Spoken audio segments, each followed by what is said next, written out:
और यहीं से हमारी सोच दिखती है। वेलकम दोस्तों। कल यूट्यूब का भीड़ पे एक वीडियो सामने आया।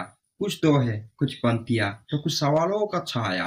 वहां पर लिखा था, कंठ दिया कोयल को तो रूप छीन लिया, रूप दिया मोर को तो इच्छा छीन ली, इच्छा दिया इंसान को तो संतक छीन लिया। पहला नजर में से लगता है कि प्रकृति ऐसा क्यों करती है, एक चीज देती है तो दूसरी चीज छीन क्यों लेती है। लेकिन थोड़ा रुक के सोचने लगा, शायद हम इस दोहे को थोड़ा निराशावादी सोच से देख रहे थे। प्रकृति किसी से कुछ छीनती नहीं है। कोयल की पहचान उसकी आवाज है, मोर की उसकी सुंदरता, और इंसान की सबसे बड़ी पहचान उसकी इच्छा है।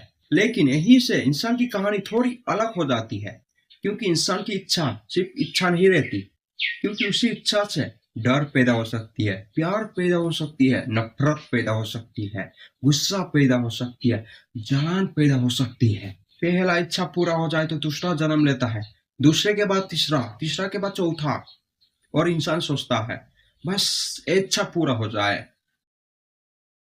लेकिन वो बस कभी आता ही नहीं।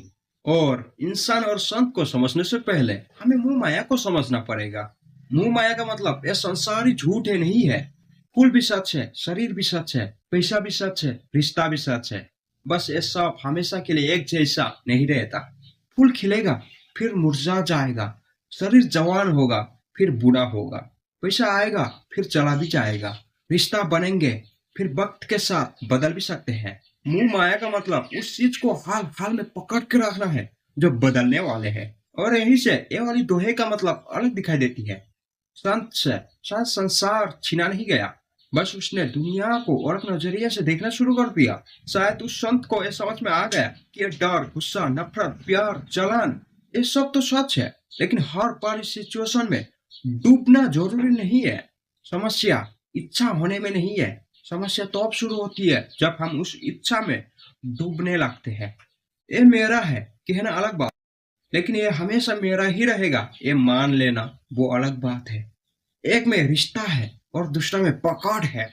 और संत का मतलब शायद संसार को छोड़ देना भी नहीं है, बल्कि संसार में रहकर ही संसार को थोड़ी अलग नजरिया से देखना है। मतलब संसार वही रहती है, रिश्ता वही रहता है, इच्छा भी वही रहती है, बस उसे देखने वाला इंसान थोड़ा बदल जाता है। और मैंने इस दोहे को अपने समझ के हिसाब से समझा है। इस दोहे को लिखने वाले इंसान की असली मकसद क्या था वो मुझे नहीं पता। शायद वो हमारी सीमाएं दिखाना चाहता था, या फिर हमें सोचने पर मजबूर करवाना चाहता था। क्योंकि कई बार हम किसी बात की मतलब समझने से पहले ही हम उस बात की मतलब को तय कर देते हैं, और यहीं से हमारी सोच दिखती है। तो दोस्तों, मिलते हैं नेक्स्ट वीडियो में, तब तक के लिए